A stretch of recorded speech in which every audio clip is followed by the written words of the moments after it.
నమస్కారం, welcome to C news. నా పేరు మాధురి. న్యూస్ లో ముందుగా హెడ్లైన్స్. రైతు పండించిన ప్రతి ధాన్యం గింజ కొంటాం. రాష్ట్ర పర్యాటక శాఖ మంత్రి కందుల దుర్గేష్. భారీ మూల్యం చెల్లించుకోక తప్పదు. ప్రభుత్వ ఆసుపత్రి యంత్రాంగానికి ఎమ్మెల్యే హెచ్చరిక.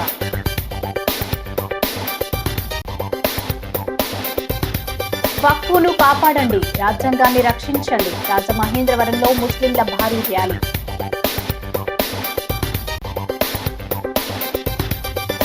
స్కామ్ల ఆంధ్రప్రదేశ్ గా రాష్ట్రం మారుతోంది. ప్రభుత్వంపై ధ్వజమెత్తిన మాజీ ఎంపీ మార్గాని.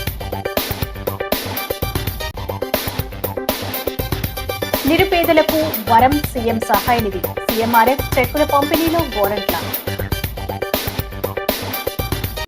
ఇక డీటెయిల్స్ చూస్తే, వర్షం వచ్చి ధాన్యంలో తేమ శాతం పెరిగిందని, రైతులు ఆందోళన చెందాల్సిన అవసరం లేదని, ప్రతి ఒక్కరి నుంచి ధాన్యం సేకరించి తీరుతామని అన్నారు.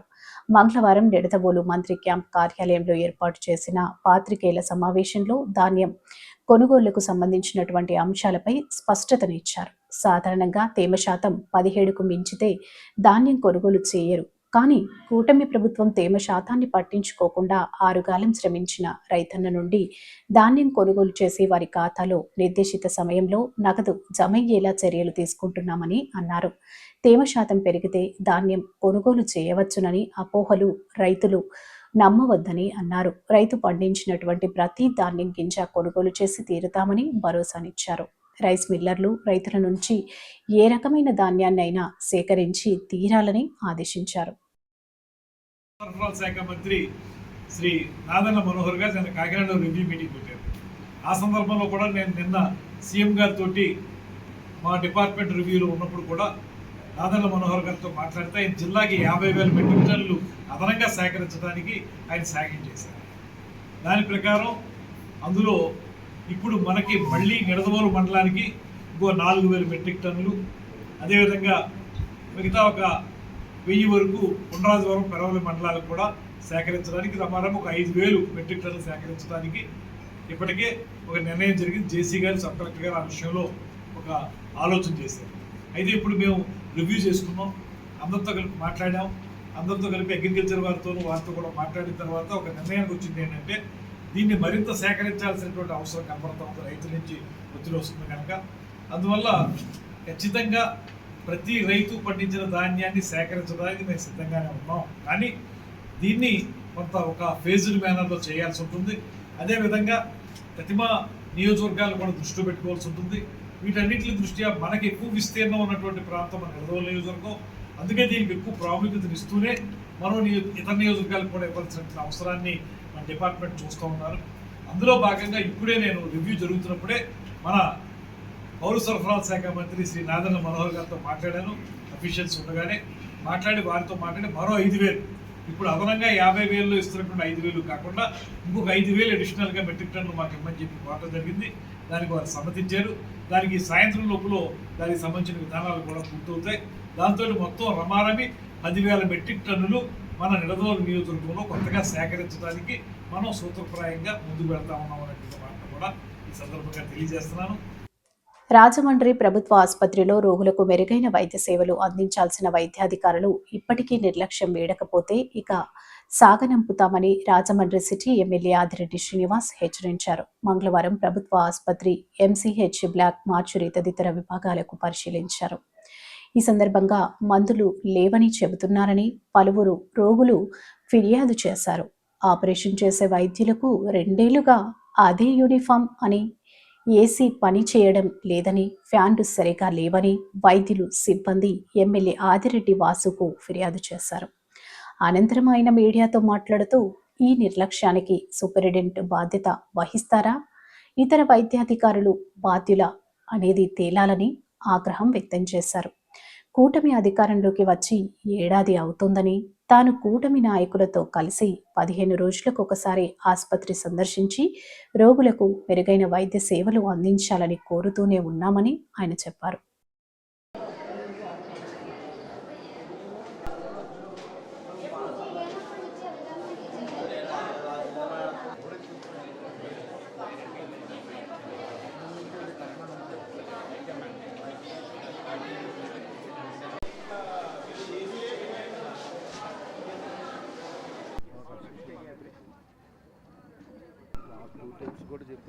ఇన్నిసార్లు ఖాళీగా ఉండా వస్తున్నాం ప్రజాప్రతినిధులు, కూటమి నాయకులు ఖాళీగా ఉండా ఇక్కడికి వచ్చేది. రోజు ఎవరైనా ఇక్కడికి వచ్చేది దేనికి? సేవ చేయడానికే. ఇదేనా ఇన్కమ్ జనరేటింగ్ పాయింటా? ఇది కాదు కదా. కానప్పుడు ఉత్తిన పనులన్నీ మానుకొని ఎందుకు వస్తారు కూటమి నాయకులు కానీ ప్రజాప్రతినిధులు కానీ? ప్రజల శ్రేయస్సు కోసం, వాళ్ళ మంచి కోసం వచ్చినప్పుడు మెరుగ్గా పని చేయకపోతే ఏం చేస్తాం? చర్యలు తప్పవు. చెప్తా ఉన్న అధికారులందరికీ చర్యలు తప్పవు. అర్థం చేసుకోవాలి. మాకు సరదా కాదు అధికారులని ఏదో ఒకటి అనడానికి, మాకేం సరదా కాదు. మీలో తప్పు ఉంది కాబట్టి అంటా ఉన్నాం. మళ్ళా 15 రోజులకు వస్తాం. ఏ చిన్న లోటుపాటు మీరు చెప్పినట్లు కనబడినా చర్యలు తప్పవు. అలాగే ఎంసీహెచ్ బ్లాక్లో 150 బెడ్ ఏదైతే కొత్త సెంటర్ తయారు చేసుకుని ఉన్నామో కలెక్టర్ గారి దగ్గర ఉంది. చిన్న చేయాల్సినవి ఉన్నాయి. గ్రిల్స్ ఏదో అమర్చాలని అన్నారు, అవన్నీ అమర్చినన్నే ఆ 150 బెడ్ ఏదైతే ఆ ఫ్లోర్ అంతా కూడా ప్రజలకు అందుబాటులోకి తీసుకొస్తా ఉంది కూటమి ప్రభుత్వం.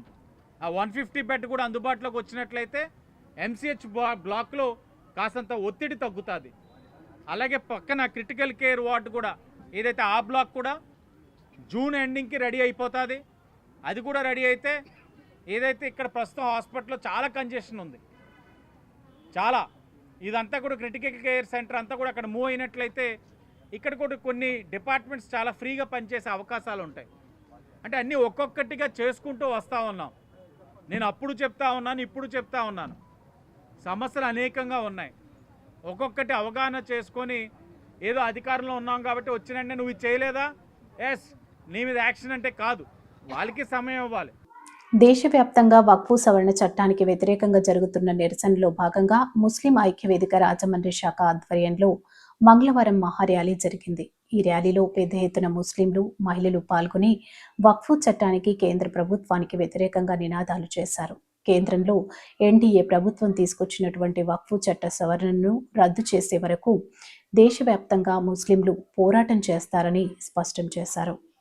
ఈ ర్యాలీ సందర్భంగా ముస్లిం ఐక్యవేదిక నాయకులు ఎండి హబీబుల్లా ఖాన్, ఆరిఫ్ తదితరులు మాట్లాడుతూ ఈ చట్టంలో సవరణలు చేయడానికి ఎట్టి పరిస్థితుల్లోనూ ముస్లిం సమాజం అంగీకరించదని అన్నారు. కేంద్ర ప్రభుత్వం ఏకపక్షంగా ముస్లింలకు చెందిన వక్ఫ్ ఆస్తులను స్వాధీనం చేసుకునేలా చట్టాలను చేయడం పట్ల వారు తీవ్ర ఆగ్రహం వ్యక్తం చేశారు.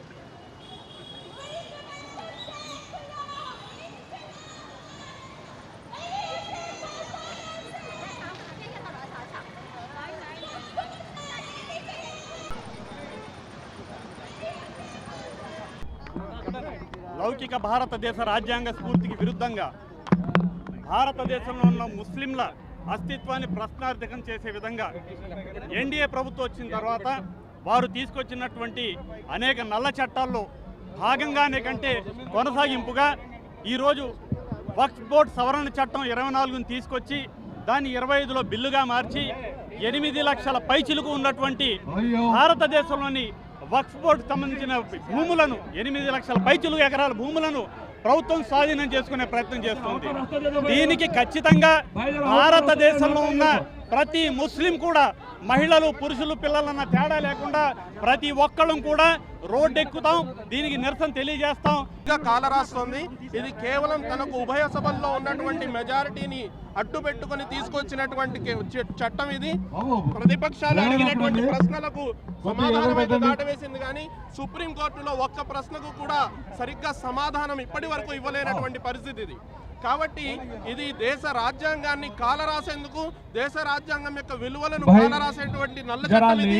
ఎలా అయితే రైతు చట్టాలను వెనక్కి తీసుకోవాల్సినటువంటి పరిస్థితి ఏర్పడిందో ఆ పరిస్థితి కేంద్ర ప్రభుత్వానికి తప్పకుండా ఏర్పడుతుంది. కేంద్ర ప్రభుత్వం ఈ నల్ల చట్టాన్ని, వక్ఫ్ సవరణ చట్టాన్ని వెనక్కి తీసుకోవాల్సినటువంటి అవసరం ఉంది. ఇది భారత రాజ్యాంగానికి స్ఫూర్తికి విరుద్ధమైనటువంటి చట్టం ఇది. రాజమండ్రి ఆధ్వర్యంలో ఏదైతే నల్ల చట్టాలు ఉన్నాయో, అమెండ్మెంట్ చట్టం ఏదో దీనికి వ్యతిరేకంగా భారీ ర్యాలీని తీయడం జరిగింది. కేవలం రాజమండ్రిలోనే కాదు, దేశవ్యాప్తంగా కూడా అనేక నగరాల్లో ర్యాలీలు జరుగుతున్నాయి. ఈ ర్యాలీలో ఒక ముఖ్య ఉద్దేశం, ఈ ఏదైతే భారత ప్రభుత్వం తీసుకొచ్చిందో అడ్డదారిలో తనకు మెజారిటీ ఉందని కాదని చెప్పి ఏదైతే రాజ్యాంగ వ్యతిరేక చట్టం ఏదో తీసుకొచ్చిందో దాన్ని పూర్తిగా రద్దు చేసే వరకు కూడా ఈరోజు ఈ నిరసనలు జరుగుతాయని, ఈ నిరసనలు కేవలం మొదలు మాత్రమే. రాబోయే రోజుల్లో ఇంకా భారీ స్థాయిలో ధర్నాలు, జైలు భరోలు, రాస్తా రోకోలు, ఇంకా వివిధ రకాల కార్యక్రమాలు చేసి పబ్లిక్ మీటింగ్స్, గ్యాదరింగ్స్, అదేవిధంగా ఇంటలెక్చువల్ మీట్స్ చేసి మేము ఈ బిల్లుని పూర్తిగా ప్రజాబలంతో, ఎస్టీ, ఎస్సీ, మైనార్టీ మరియు సెక్యులర్ హిందూవాదుల ప్రజాబలంతో ఈ బిల్లుని పూర్తిగా తిప్పికొడతామని చెప్పి ఈ విధంగా మీ అందరూ కూడా తెలియజేసుకుంటున్నాం. ఈరోజు మన రాజమండ్రి ఆజాద్ చౌక్ నుంచి భారీ ఎత్తున ముస్లిం మైనార్టీస్, హిందూ సోదరుల సహకారంతో వక్ఫ్ ఎండోమెంట్ యాక్ట్కి వ్యతిరేకంగా మోడీ చేసిన దుర్మార్గ పాలన మన చంద్రబాబు నాయుడు, నితీష్ కుమార్ సపోర్ట్ ఇచ్చి మా ముస్లిమ్స్ని తలలు నరికేసి చాలా హీనమైన చర్య పాల్పడ్డారు. దీనికి పశ్చాత్తాపం పడవలసి వస్తుంది. వచ్చే ఎన్నికల్లో మాత్రం వాళ్ళకి తగు శాస్తి జరుగుతుందని చెప్పేసి కోరుకుంటున్నాను. అయినటువంటి నరేంద్ర మోడీ గారు లోక్సభలో, రాజ్యసభలో ప్రవేశపెట్టినటువంటి వక్ఫ్ యాక్ట్కు వ్యతిరేకంగా ఈ నిరసనను మేము రాజమండ్రి ముస్లిం ఐక్య వేదిక తరపున ఈ యొక్క నిరసన ర్యాలీని ఇక్కడ ప్రవేశపెట్టడం జరిగింది. అయితే ఏదైతే వక్ఫ్ యాక్ట్ను 2025ను ఉమ్మీద్ బిల్లు పేరుతో రాజ్యసభలో, లోక్సభలో ప్రవేశపెట్టి దాంట్లో గెలిపించుకోవడం జరిగిందో దాన్ని వెంటనే రద్దు చేయాలని చెప్పి మేమందరం కూడా ముస్లిం ఐక్య వేదిక రాజమండ్రి మహిళలు, పురుషుల తరపున మేమందరం కూడా గట్టిగా డిమాండ్ చేస్తున్నాం. అంతేకాదు కేరళకు చెందినటువంటి ఒక హిందూ సంస్థ శ్రీ గురునానక్ సనాతన ధర్మ ట్రస్ట్ అనే ఒక ట్రస్ట్ కూడా దీనికి వ్యతిరేకంగా ముస్లిం సమాజంతో పాటు మా సమాజానికి, అంటే హిందూ సమాజానికి, ఇంకా క్రిస్టియన్ సమాజానికి కూడా ఈ యొక్క వక్ఫ్ యాక్ట్ ద్వారా చాలా ప్రమాదాలు తెచ్చుకునేటటువంటి విధంగా ఈ వక్ఫ్ యాక్ట్ ఉందని చెప్పి వారు ఆరోపించడం జరిగింది. పుట్టగొడుగులా పుట్టుకొచ్చిన ఒక ప్రైవేట్ లిమిటెడ్ కంపెనీతో యూనిట్ ధర ₹4.60 చంద్రబాబు ఒప్పందం చేసుకోవడం దారుణమని మాజీ ఎంపీ వైఎస్ఆర్ కాంగ్రెస్ పార్టీ రాష్ట్ర అధికార ప్రతినిధి మార్గాని భరత్ రామ్ విమర్శించారు. కూటమి ప్రభుత్వంపై ప్రజల తిరుగుబాటు తప్పదని హెచ్చరించారు. గతంలో కేంద్ర ప్రభుత్వ అనుబంధ సంస్థ solar energy corporation of India రాష్ట్ర ప్రభుత్వ యూనిట్కి ₹2.49 ఒప్పందం చేసుకున్నప్పుడు ఒంటికాలితో ఇచ్చిన చంద్రబాబు ఇప్పుడు చేసినటువంటి పనికి ఏం సమాధానం చెబుతారని సూటిగా ప్రశ్నించారు. స్థానిక మార్గాని ఎస్టేట్స్ వైసీపీ సిటీ కార్యాలయంలో మంగళవారం జరిగిన విలేకరుల సమావేశంలో భరత్ మాట్లాడారు. గతం కన్నా తక్కువ ధరకు కొనాలి కదా, ఎక్కువకు ఎందుకు ఒప్పందం చేసుకున్నారని చంద్రబాబుని ప్రశ్నిస్తున్నామని అన్నారు.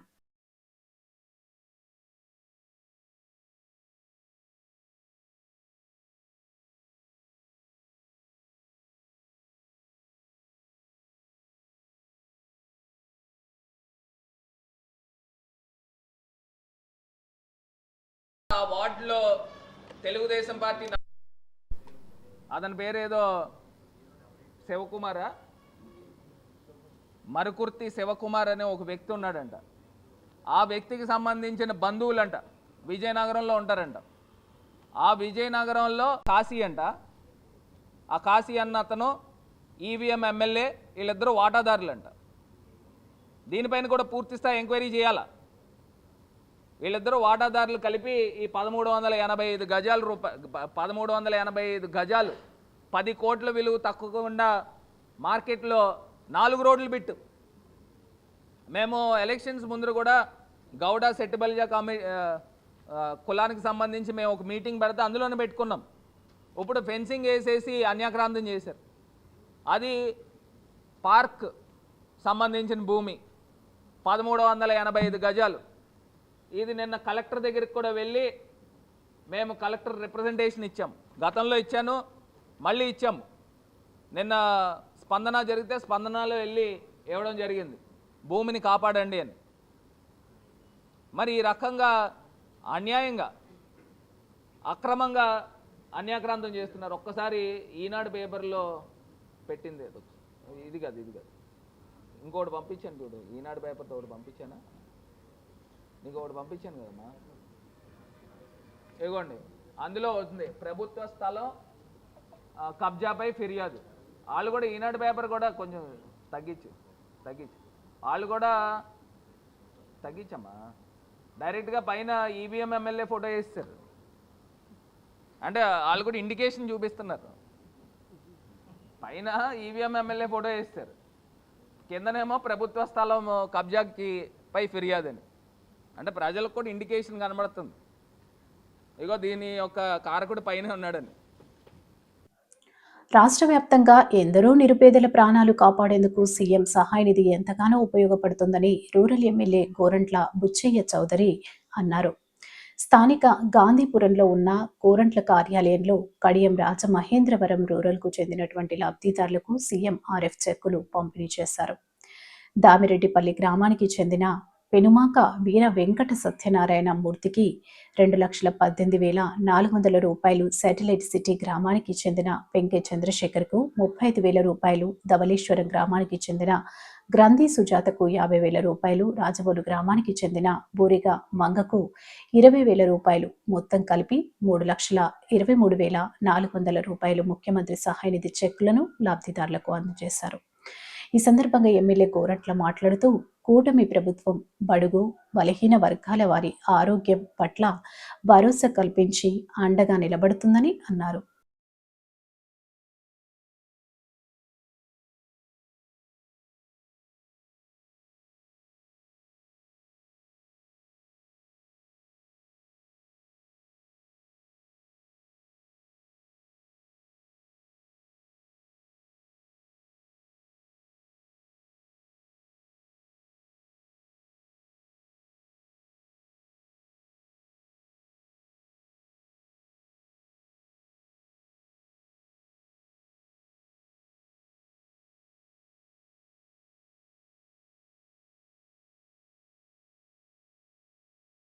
మున్సిపల్ కాలనీ క్రికెట్ అసోసియేషన్ ఆధ్వర్యంలో జరిగిన మున్సిపల్ కాలనీ ప్రీమియర్ లీగ్ 16వ సీజన్ క్రికెట్ టోర్నమెంట్లో గెలుపొందిన విజేతలకు మున్సిపల్ కాలనీ క్రికెట్ గ్రౌండ్లో బహుమతి ప్రదానోత్సవ కార్యక్రమం ఘనంగా నిర్వహించడం జరిగింది. గత 10 రోజులుగా జరిగిన ఈ టోర్నమెంట్లో 9 జట్లు పాల్గొనగా విన్నర్స్గా ఫార్మర్ కింగ్స్, రన్నర్స్గా చిన్న జగ్గర్స్ గెలుపొందడం జరిగింది. మదర్ హాస్పిటల్ అధినేత ఉషా కిరణ్ సౌజన్యంతో ఈ క్రికెట్ టోర్నమెంట్లో నెగ్గిన విన్నర్స్కి, రన్నర్స్కి ట్రోఫీలు, బహుమతులు ఇచ్చారు. బహుమతి కార్యక్రమానికి తూర్పు గోదావరి జిల్లా కాంగ్రెస్ అధ్యక్షులు టీకే విశ్వేశ్వరరెడ్డి ముఖ్య అతిథిగా పాల్గొని మాట్లాడుతూ, రాజమండ్రి వంటి పెద్ద నగరాల్లో స్టేడియం లేకపోవడం ప్రజల దురదృష్టమని అన్నారు.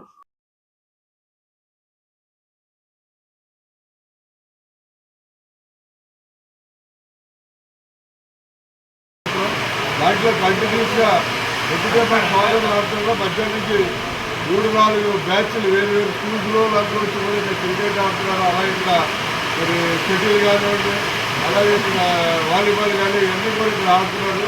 మరి మన రాజమండ్రిలో స్పోర్ట్స్ని డెవలప్ చేయవలసిన అవసరం ఎంతైనా ఉంది. మరి ఈ రకంగా మనకి ఈ రకంగా డెవలప్మెంట్కి అలాగే ఈ రకంగా కార్యక్రమాలకు సహాయం చేస్తుంది వారికి.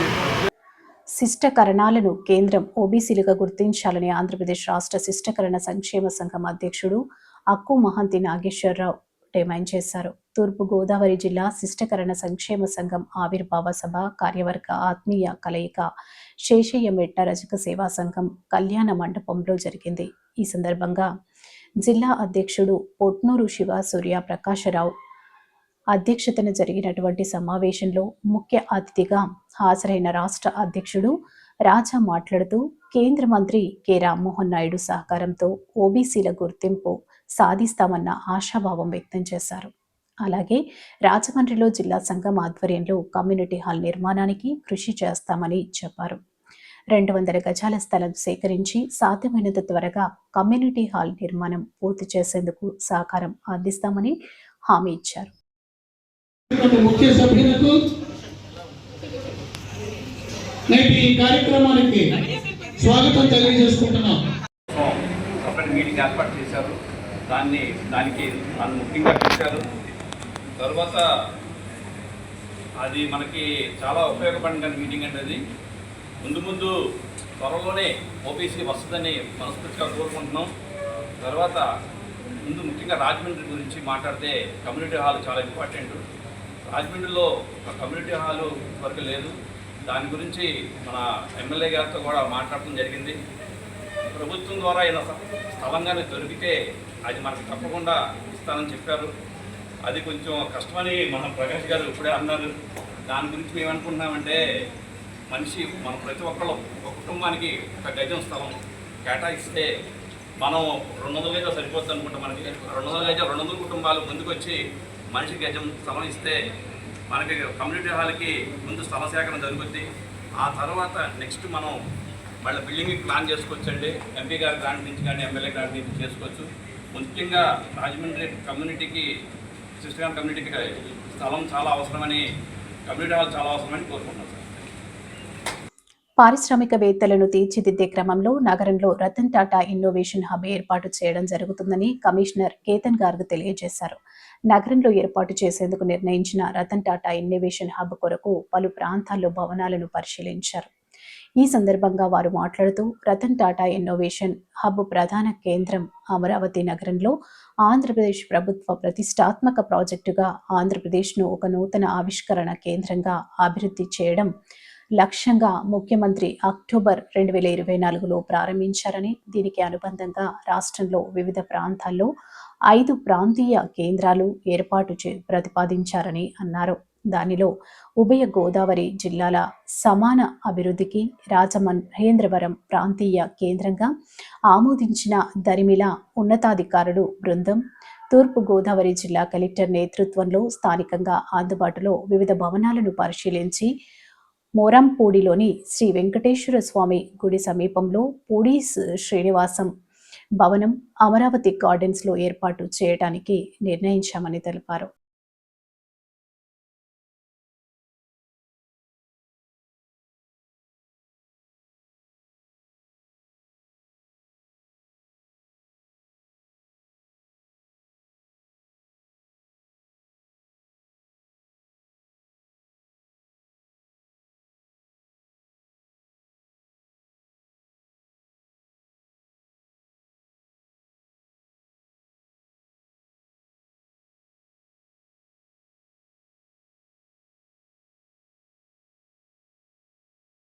వార్తలు ముగించే ముందు ముఖ్యాంశాలు మరోసారి. రైతు పండించిన ప్రతి ధాన్యం గింజ కొంటాం, రాష్ట్ర పర్యాటక శాఖ మంత్రి కందుల దుర్గేష్. భారీ మూల్యం చెల్లించుకోక తప్పదు, ప్రభుత్వ ఆసుపత్రి యంత్రాంగానికి ఎమ్మెల్యే హెచ్చరిక.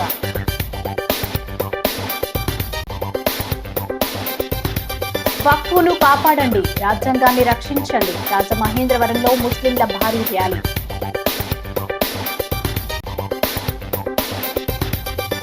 స్కామ్ల ఆంధ్రప్రదేశ్గా రాష్ట్రం మారుతోంది, ప్రభుత్వంపై ధ్వజమెత్తిన మాజీ ఎంపీ మార్గాని. నిరుపేదలకు వరం సీఎం సహాయ నిధి, సీఎంఆర్ఎఫ్ చెక్కుల పంపిణీలో గోరంట్ల. ఈ వార్తలు ఇంతటితో సమాప్తం. నమస్కారం.